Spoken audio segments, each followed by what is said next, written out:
Hey, everybody. Welcome to the Santita Jackson Show, AM 950 Radio, the voice of progressive Minnesota. It's a joy to be with you. I want you to stay engaged with me, please. I'm getting a little bit better about getting involved in this thing called social media. Yes, I am a little bit better. So please meet me on Blue Sky. Yes, I'm there. And the picture looks a little different because I've had to do a selfie real quick, but I got you. SantitaJackson.bsky dot social, SantitaJackson.bsky dot social. I'm on the Santita Jackson and Friends Facebook page. I'm so honored that so many of you, hey, easy peasy Paula.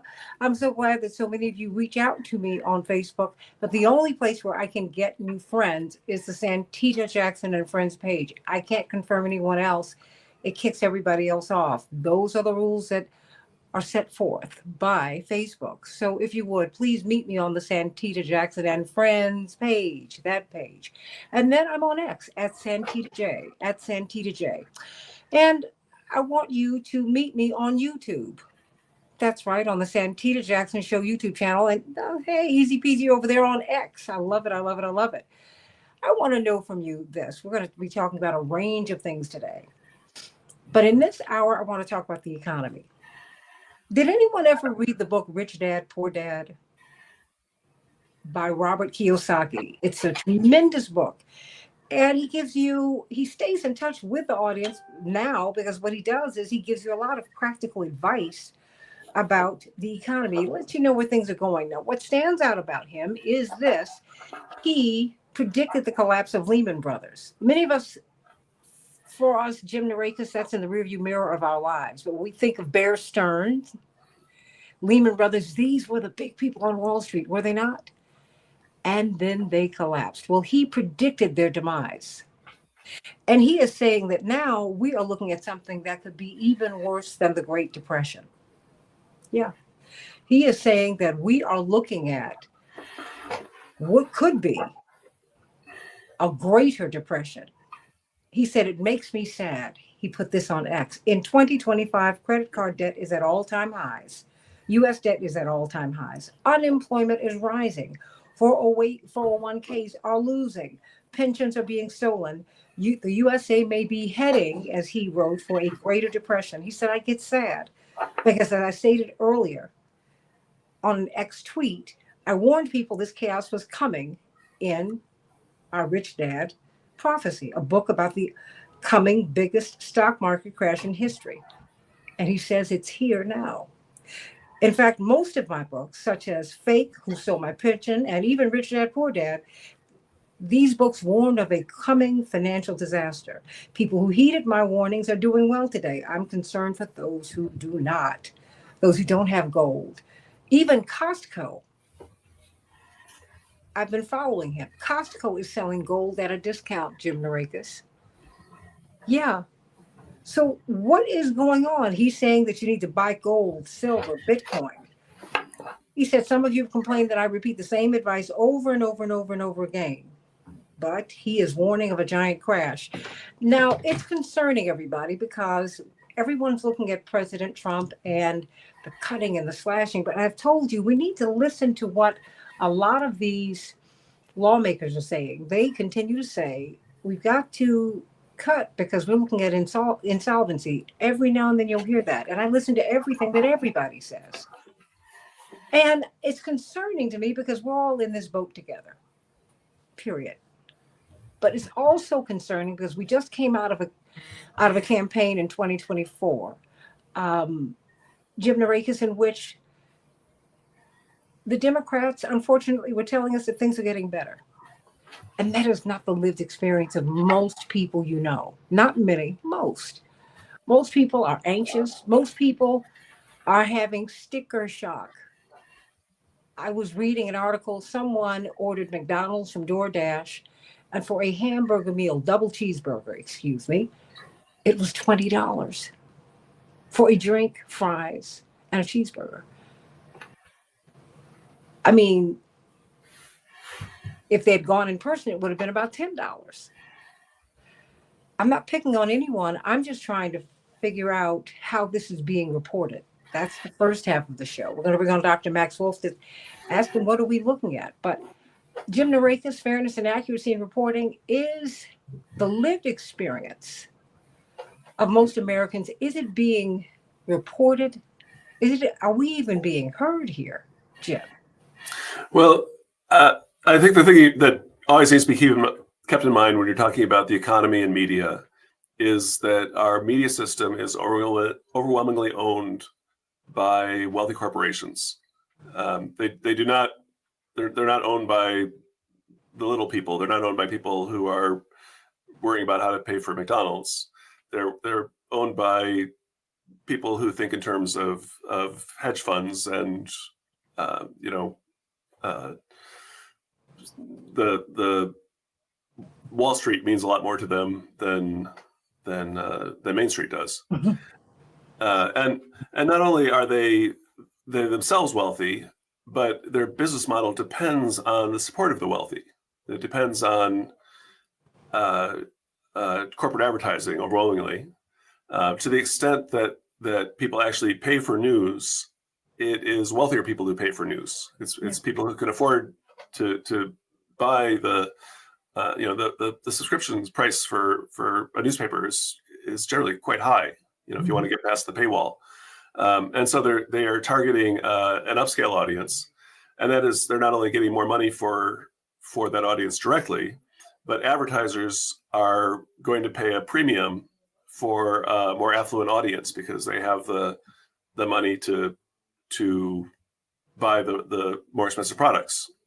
And so you have all these factors in the structure of our media system that directs media, that directs journalists away from talking about the problems of regular people who are overwhelmingly work for wages. Their paycheck is their main source of income. They have either no health care or very limited healthcare. If they have a real medical emergency, they're in trouble. They have trouble affording housing. This is the condition of the normal people, the regular people in the United States. But that is not the people that media are directing their reporting towards. The media are directing their reporting toward people who can afford a second house rather than worrying about the first one, how they're going to pay for their one apartment. No, because I saw that that's built into the system. Oh, I'm sorry, but I mean, because I see that in the line of questioning. When the press secretary at the White House comes before the reporters, no one asks these kinds of questions, Jim. I mean, and that to me, that's ground zero. That's where you need to be asking these questions. Economic policies are coming from there. Yeah. And I mean, and this is going up against the people who voted for President Trump because they were hurting. They said, no, the Democrats, you're not being honest. I'm in a lot of pain here. You got to help me out.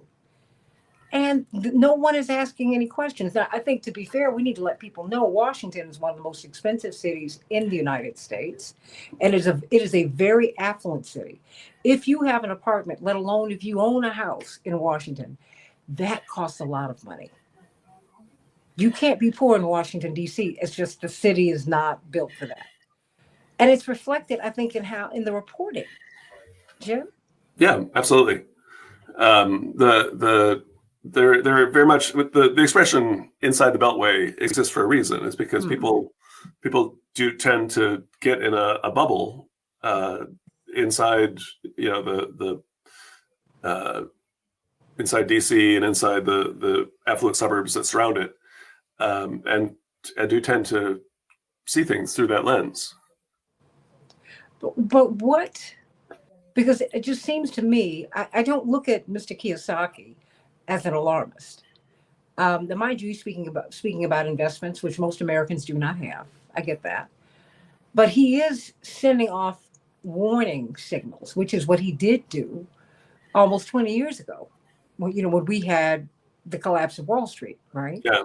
Yeah. He said that. He said, everybody, Lehman Brothers is going to fold. And for those of you who are younger, if you are Jim's contemporary and mine, Bear Stearns, where are they? Lehman Brothers, I hear crickets. When we were in college, Jim, when our friends, you were in the business school, no one ever thought that Lehman Brothers and Bear Stearns would be out of business. Ever. I mean, they were huge and they were vaunted. And they went out of business in the blinking of an eye.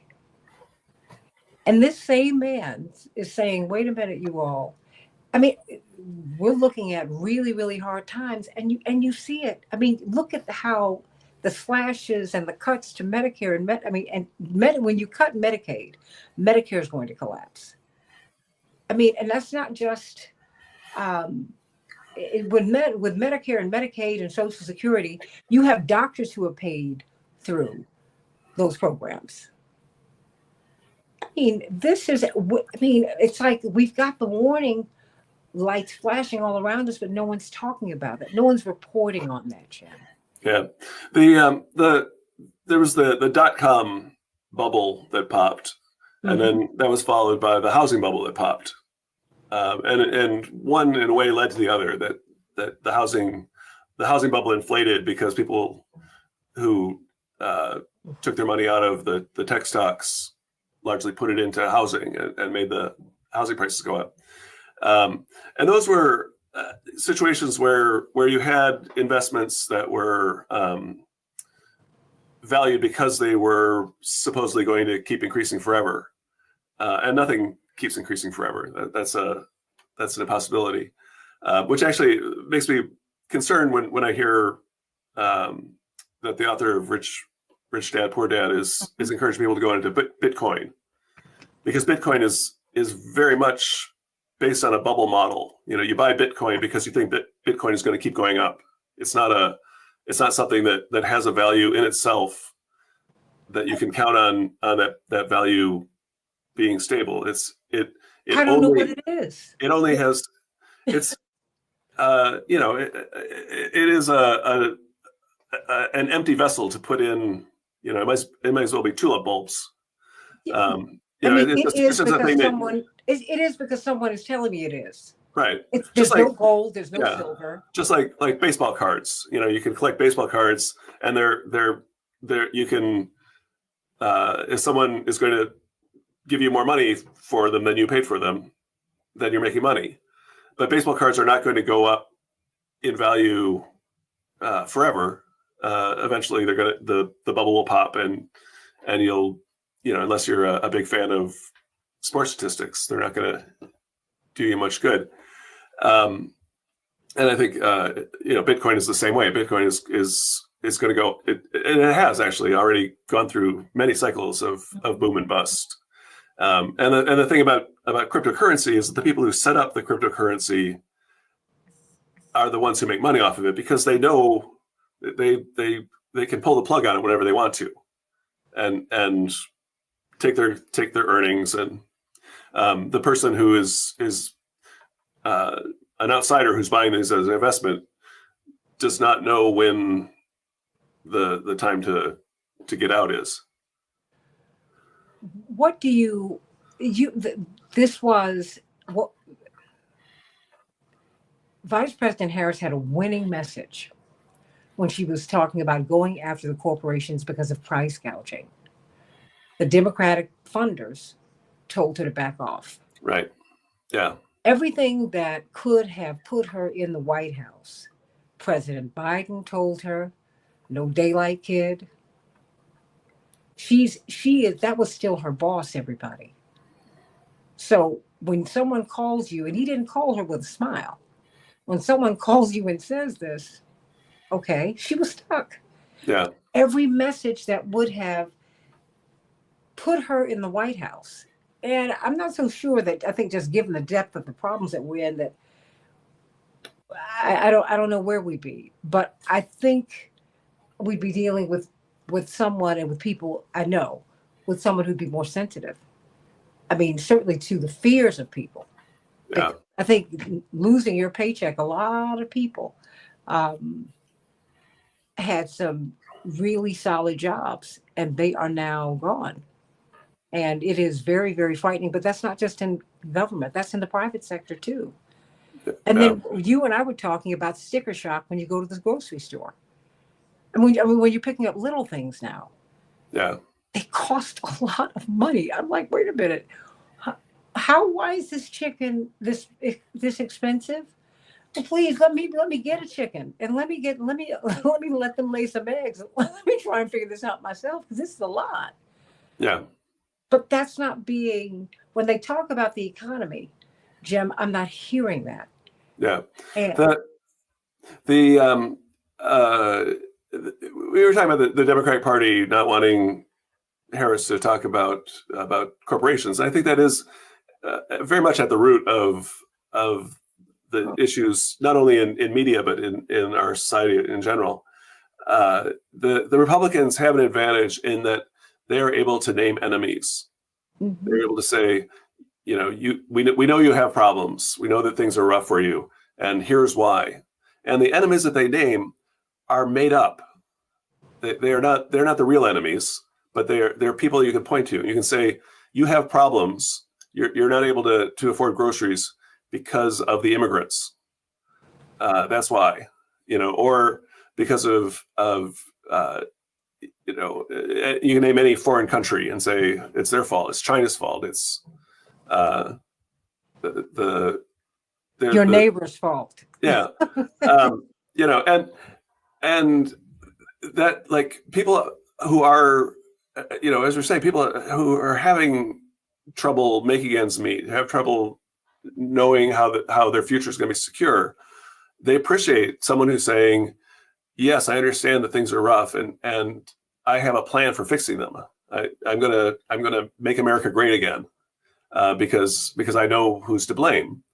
The trouble is that, like for example, blaming immigrants, um, and Trump is doing whatever he can to follow through on his promise to expel millions of people who are part of our economy, who are producing, a substantial chunk of the wealth of our country, and he is bent on rewriting the Constitution so that we no longer have to give people due process in order to get rid of them.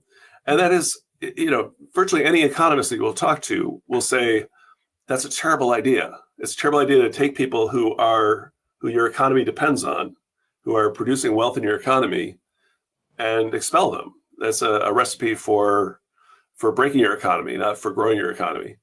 Likewise, when you have trading relations with other countries, and you say, well, we're going to put a tariff on this country of 10 or 40 or 120%, because we don't need to trade.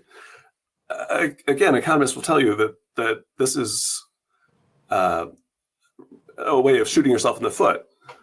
But it's the politics was effective because he had specific people in specific places that he could blame for the problems on. It's terrible economics because these are not the actual source of our problems, and we will make our problems much worse by getting rid of people who are doing work, by cutting off trade with people that we get not only finished products from, but also raw materials from, and the people who we in turn sell our products to.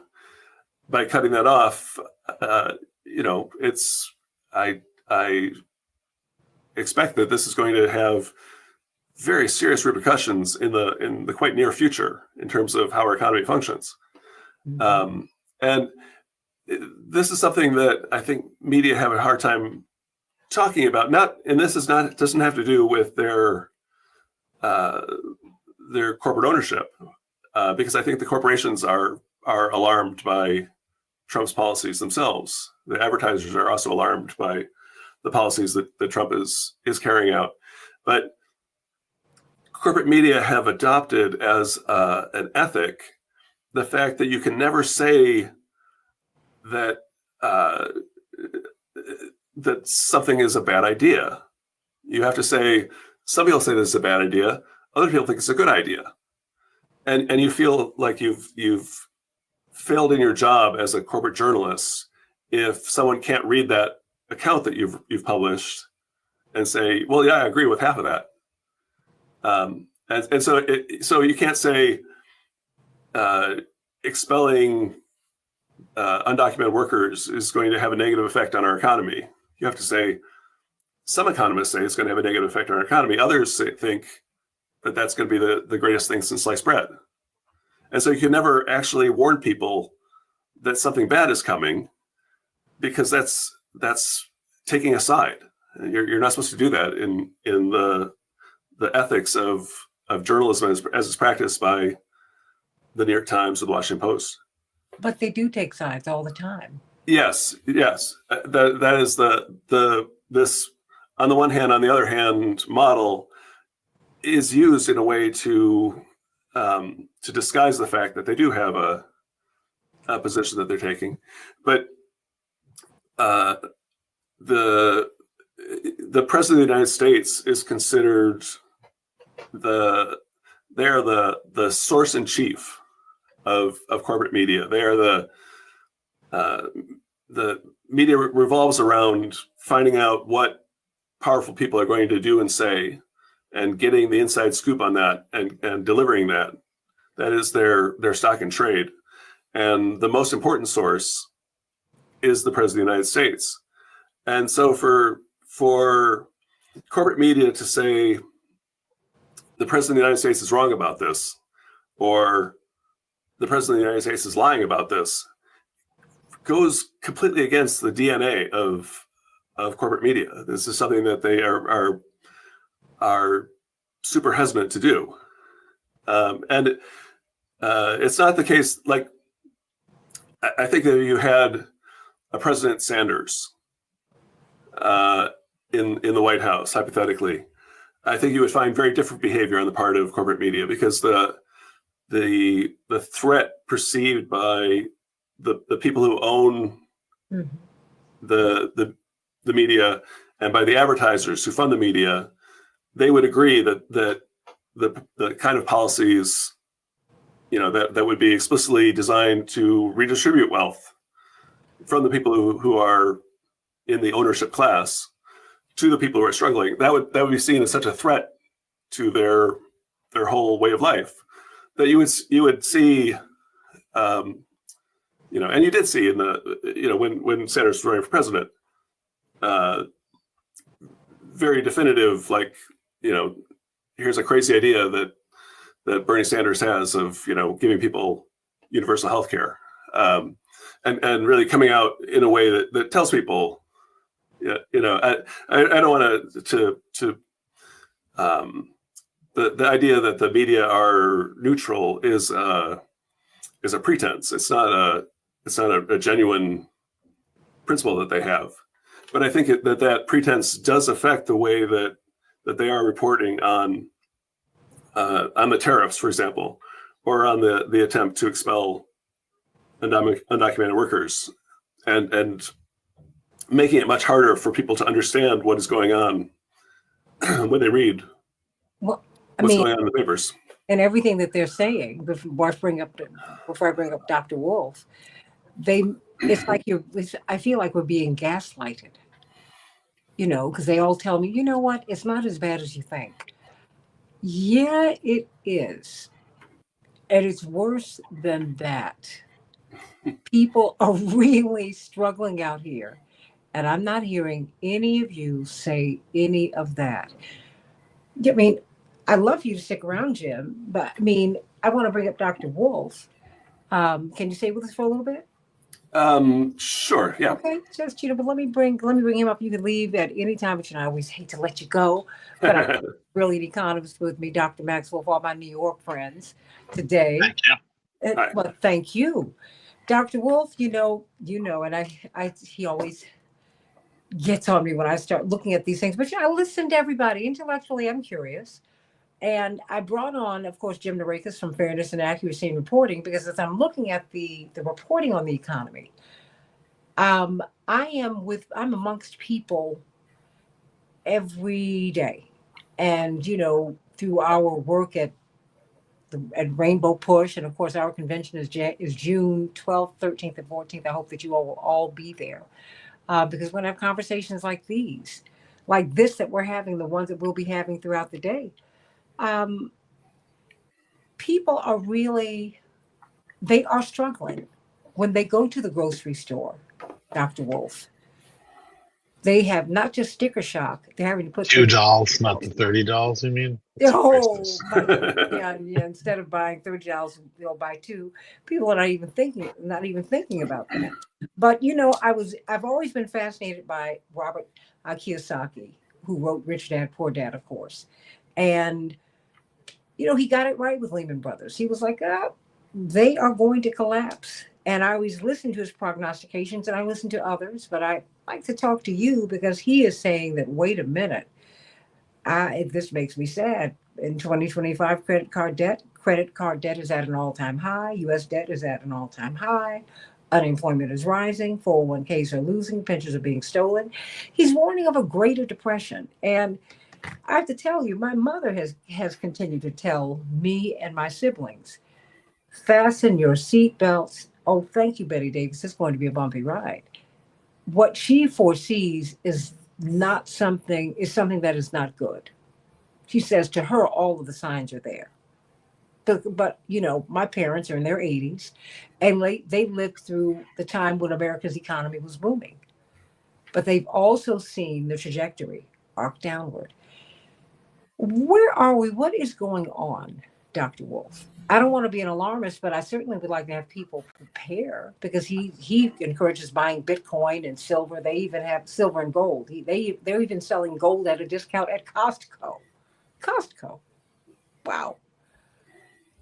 What is I going on, doubt Dr. it's a Wolf? discount, but yeah, I mean, look, I'd be careful about the discounting. But in any case, that notwithstanding, that's discounting gold bullion. That's a fear hedge. Is probably the kind of business move Costco is far too smart to make. But again, I don't know the particulars of that one.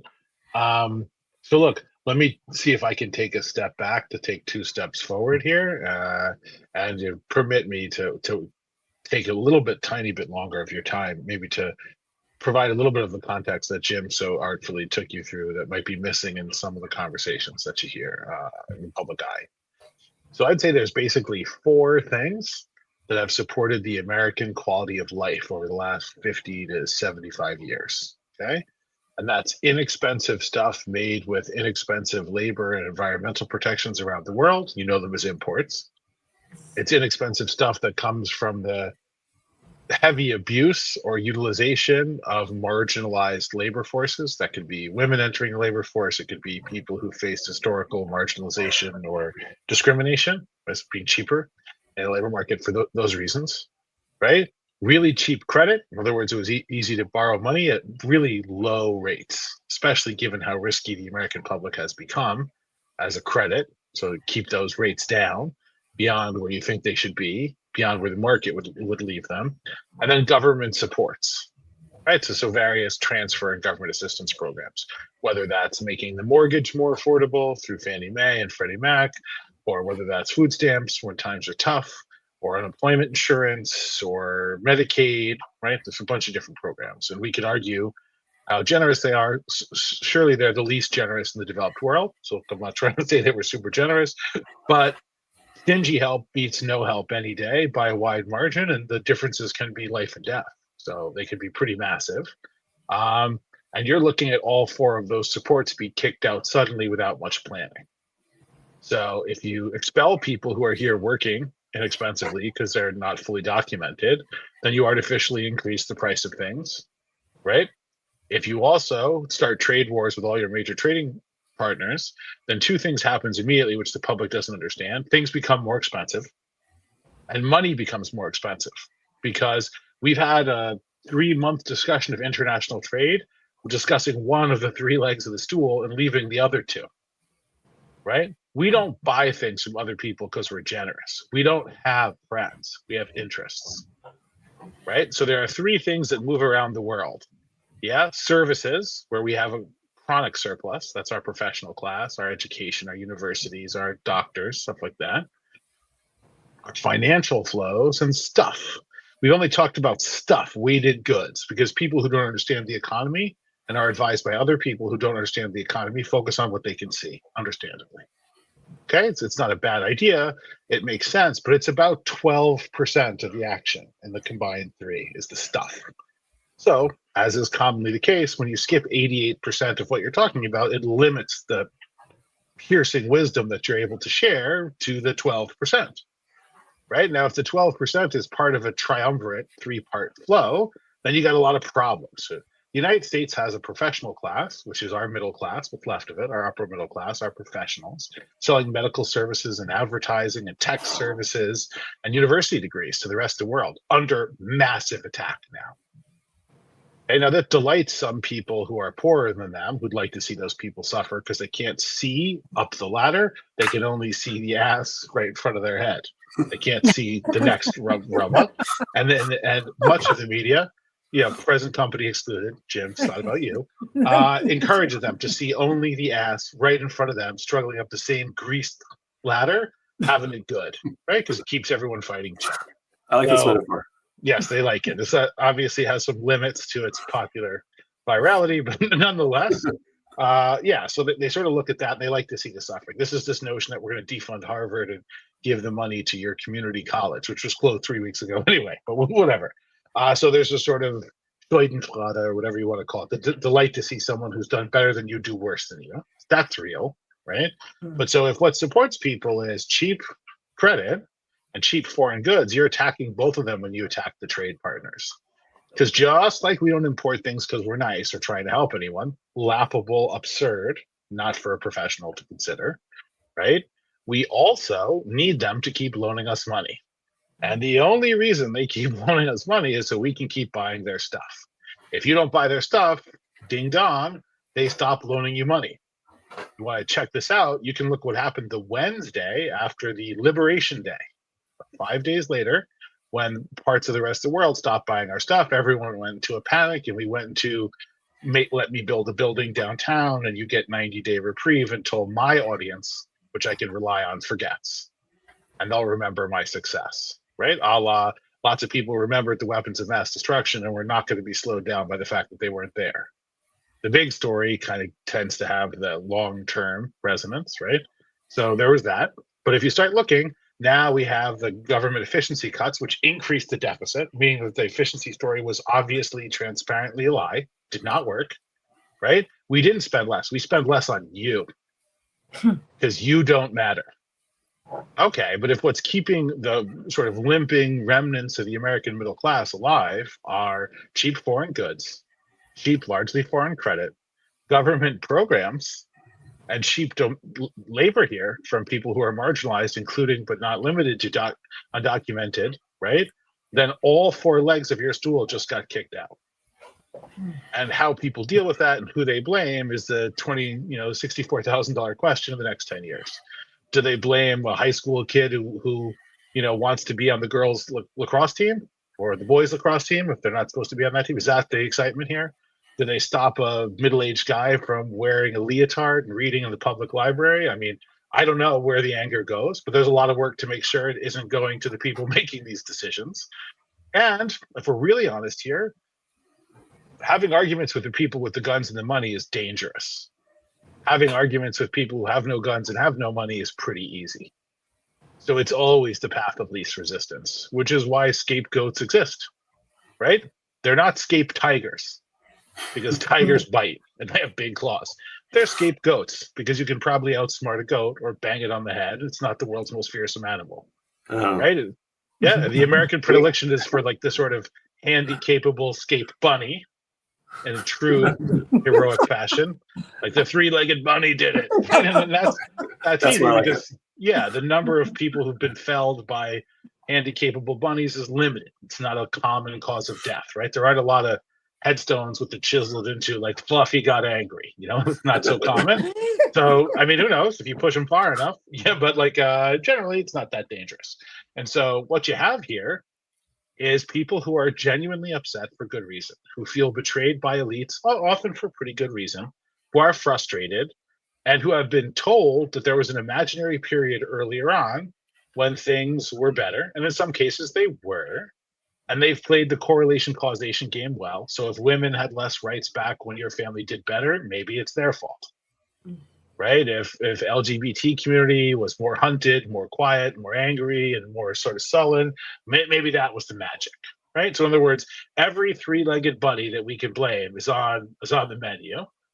Right? And it's, the old joke I used to teach in my classes was, if someone stole your bike in your neighborhood and you were a kid, where would you start? I'd look for the people who have bikes, just because I feel like, maybe it's the statistical training I got. But if you stole my bike, there's a reasonable chance you have a bike. But those guys are harder to catch.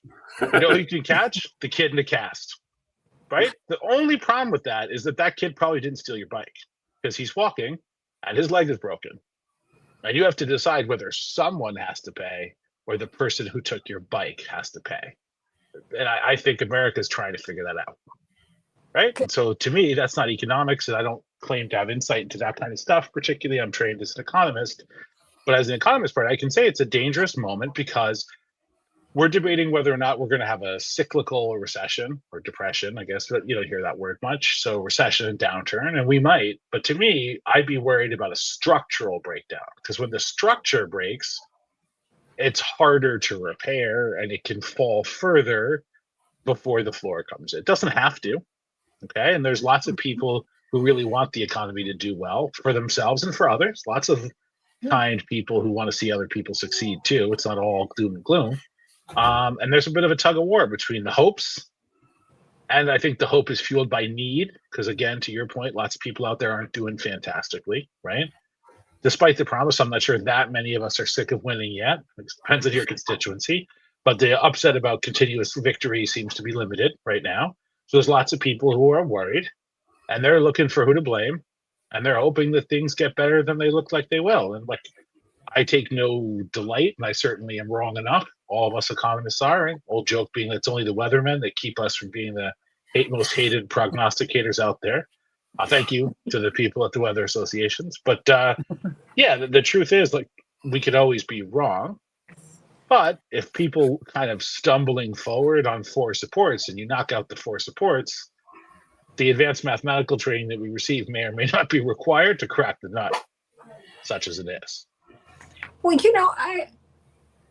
I'm wondering about the structural problems, because to me, the country's been in trouble for a long time. It's like we've been putting a lot of bandages on, when I have a leak in my roof, I don't put plaster over it after it dries. I need to chase that leak, find out the source.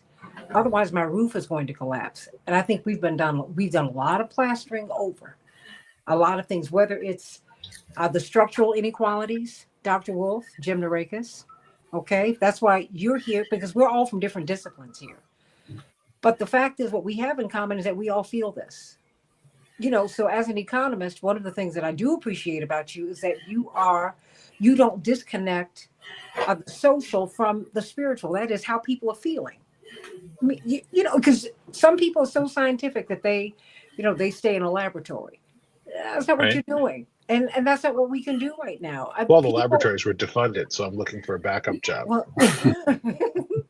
and that part. And so, because there's so much going on. But right now, I mean,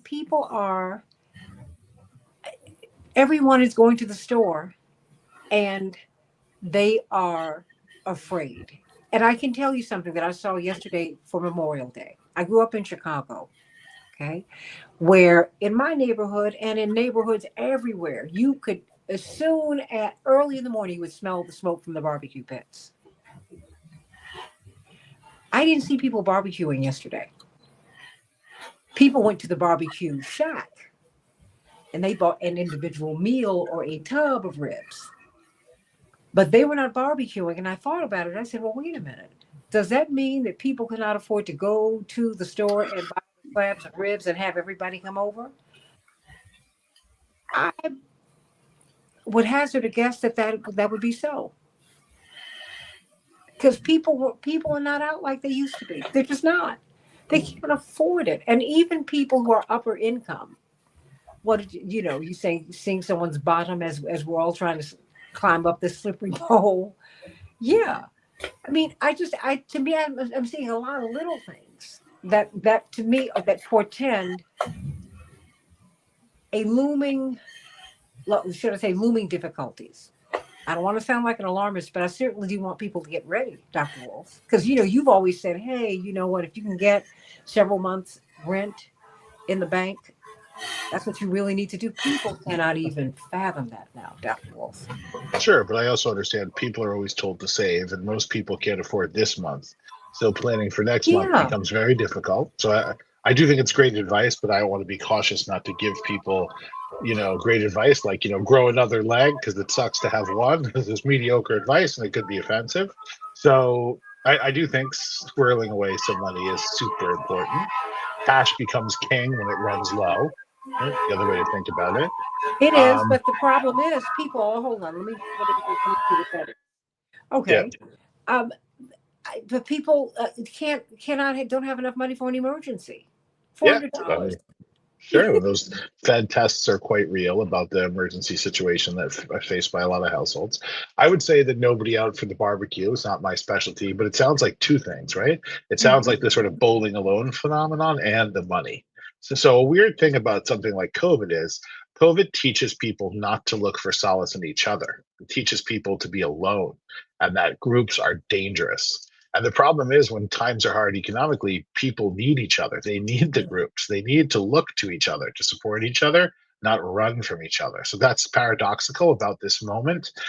Still, because even though we don't really ever acknowledge it, we're still reeling. Some of us more than others, but we're still reeling from COVID and the impacts on our communities. I don't think people discuss it enough because it was painful and I get it, but it's real and it's not over for a lot of households and families. I'm not just talking about the people with the long COVID type physical afflictions. Mhm. I'm talking about desocialization and some other stuff. So I do think that's real too. That's less an economic story, but I No, but think that's that's real. real But because when yeah, people sneeze now, people start running. And yeah. it's like, And they also, you see the other person as a disease vector as opposed yeah, to a way to survive the tough times. That yeah, is a sea change, right?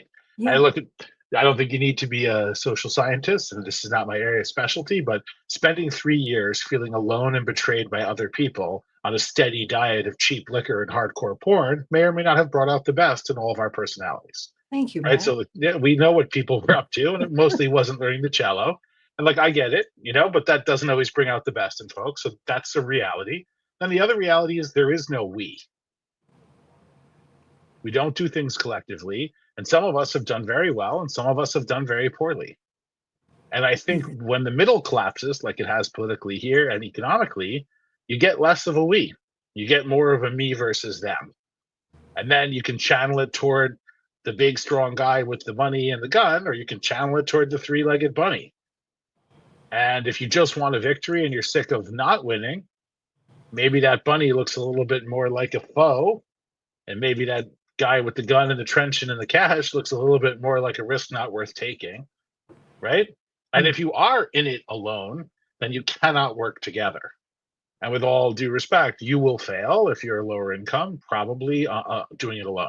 So everybody chases the get rich quick. Everybody chases the crypto dream or the multi level marketing dream or the drug dealing dream, because these are really just different groups of people's version of the same thing. I will escape this for myself, come what may, maybe at the cost of, or certainly independently from, the man and the woman next to me. Right? I'm desperate. I don't see that. That model isn't out there. So I'm going to do this alone. And then the sad tragedy of the commons here, right, which we know pretty well, the social level is if everyone's going to do it alone, the success rates are not good and the solidarity is not good. And then you also can get people preying on each other too, and you get predation, and that makes hard lives harder still. Right. And so we sort of see that now. We absolutely see it. And, I think of the Olympics, coverage around the Olympics, whether it's the news or the commercials that we see. They promote family, that we're one national family, we're one global family, we can do this together. When there is the intentionality of promoting togetherness, that happens. Sure. That has not happened. And, what did Dr. King say? We will either learn to live together as brothers and sisters, or we will die apart as fools. That is what's going to happen. If you want to go far, you got to go together. If you want to go fast, you go by yourself. And I'm so concerned now because I'm beginning to see a quiet desperation that is now about to get loud. I'm going to unmute you, Jim Narakis, because I wanted you. We only have about 5 or 6 more minutes here. But what are you thinking? What are you saying? What have you heard from Dr. Wolf? Because when I hear an economist, I want to see him on television. I think it is really the idea that COVID was a national trauma that we have not processed. I think that is a very important insight, and it's both the people who were afraid of COVID, and then also the people who their way of dealing with the threat of COVID was denial. That is real work, because we're talking about a 7-figure death toll in this country. It's an enormous number of people who died. And we all know someone, or at least we're adjacent to someone. We're not 6 degrees of separation away from people who died. Everybody has somebody in their circle who was taken out of here by COVID. And to pretend that it was not this disease that killed people, but maybe the vaccine, maybe that was what killed people, or maybe it was China who was deliberately infecting you. To find some other way, a different kind of scapegoat for this math death incident, I think takes a real psychic toll on people. And we are still, I think that the 2024 election had a lot to do with that unprocessed trauma, and we're still living through it as we witness the spectacle in coming out of Washington, D.C. Well, to me, imagine going through that and having your regret be that you wore a mask to not kill someone else or be killed by them. That's your regret, not the 1.5 million dead, not the 30 or 40 million people who got sick, not the kids who didn't get the schooling they should have, right? Or the college kids that didn't go to school, or the medical procedures that had to be put off to sometimes fatal effect. There's a lot to regret, but to regret that you did something for someone else is a bit wild, I think. Oh, absolutely. Chaparral is saying tariffs, property taxes, and food prices are about to take me out. There is no more juice in the lemon. I assume take you out is not take you out for dinner, given the prices. Yeah, it probably has a slightly less positive. Oh my gosh. But tariffs and food prices are not unrelated, not to be the annoying economist here, but lots of food moves across international borders, and the people who pick our food weren't born here almost ever. So if you're deporting the people who artificially are overworked to make your food cheap, and also fighting with the people who send your food across international borders, that's what I think people don't understand. Those grocery store prices, sure, there might be some price gouging here or there, whatever, life's complicated, but that's a lot about trade. That's a lot about deportation. Is it so important to you not to learn Spanish that you want to pay more for all your fruits and vegetables and meat? Because I think it isn't, which is why it wasn't explained to you. Because sure, we'd love to look down on someone else to feel better about ourselves as much as the next folks, but not at the cost of $4 avocados. We don't. That passion isn't strong enough in most of us. Some, but a lot of people were happy to trade the cheaper avocados and grapes for learning a little bit of Spanish, right? Yeah. I mean, as a nation, we are always eager to eat the food of the people we're actively deporting, which means we're at least of two minds. Well, a double-minded man is unstable in all of his ways. We are not, well, yes, that's biblical. And I can tell you, I want us to be prepared for what I think is, just a massive shift. Because I think that things are tough. And I think they're going to get tougher. And as you remind us, Dr. Wolf, we need each other. At a time when we have been socialized to be so far apart from one another, physically, emotionally, I've got to take care of myself. It's like the Lord of the Flies here. Yeah, We're Yeah. all piggy. We're all piggy. I mean, Yeah. I do need to depart the fine company that I've been honored to be a part of with you in a minute, but I would say one Your thing. closing thought? Yeah. The other thing is we need public good. See, the rest of the world figured this out. But parks and public transportation and national health care, those aren't just good social policy, which they are, okay? But they also bring people together. They also mean the solution is on the train together. The solution is in the doctor together. The solution is in the park together. And the whole rest of the world isn't wrong about all these things, right? They just aren't. And you were sold that you don't need them because you're so rich and you can buy your way around them, and now you're not. So let's go back and have that conversation. So yeah, you don't have your own swimming pool, but you have a nice pool with a lifeguard because there's one for the neighborhood. And yeah, you don't have the luxury vehicle that you always dreamed of per se, but you can still get to your job when your car breaks down, right?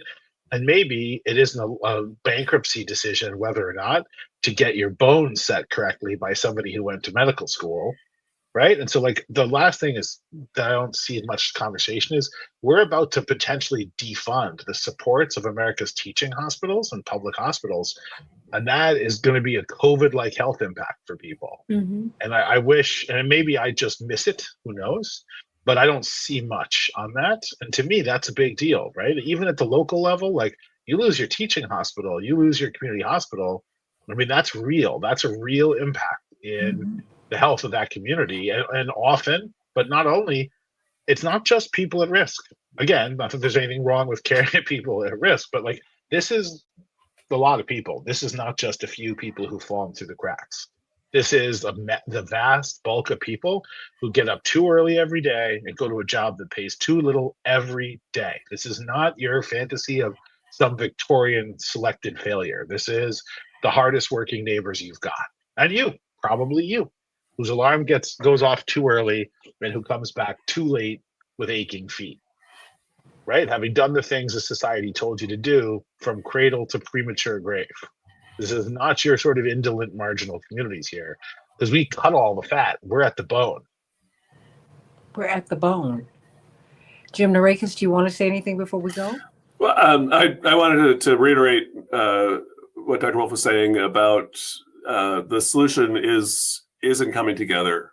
I don't think that there is an individual solution to economic crisis. If everyone, for example, in the unlikely event that we're all able to save an extra month's salary, that would mean taking 1/12 of the economy out of circulation, which would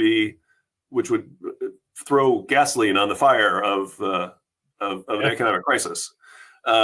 We need to come together and we need to fight against the policies that are, as you say, kicking the legs out from under the economy. We need to stop doing that. That is the solution to the coming economic crisis. Yeah, we could get a lot of just not making it worse. But I apologize. I'm going to afflict another kindly audience now. But it's always fantastic to join you. Thanks for teaching me a few things, Santita and Jim too, and hope that our paths intersect soon and often. Thank you, guys. Oh, thank Bye-bye. you. And thank you, Jim Narakis. Thank you, Dr. Max Wolf. Thanks a Coming lot. up, let us talk about, goodness gracious, we're going to be talking about the 40-day fast that people are having for Gaza. What is going on over there? We've got a lot to talk about, And so let's get to it. And in fact, I'm going to have the neighbor of Elias Rodriguez, Jim Narakis, the gentleman who so tragically shot these young people who are about to go get engaged. We're going to have one of his neighbors who says, I'm making no excuses for him. But, you're looking at people who are clinging, who are losing hope. Watching these images in the Middle East is devastating for everybody. It's for everybody. We just watched a little girl in front of a fire. She was watching her family be burned to death. And chances are she didn't make it out. All I'm saying is give peace and justice a chance. Jim Narakis, Fairness and Accuracy in Reporting. Give them your support. Hope to see you at the Rainbow Push Convention, June 12th, 13th, and 14th here in Chicago. Go to rainbowpush.org. Stay right here for more of the Santita Jackson Show. Click off now. Click back on the next link. Back in just a moment.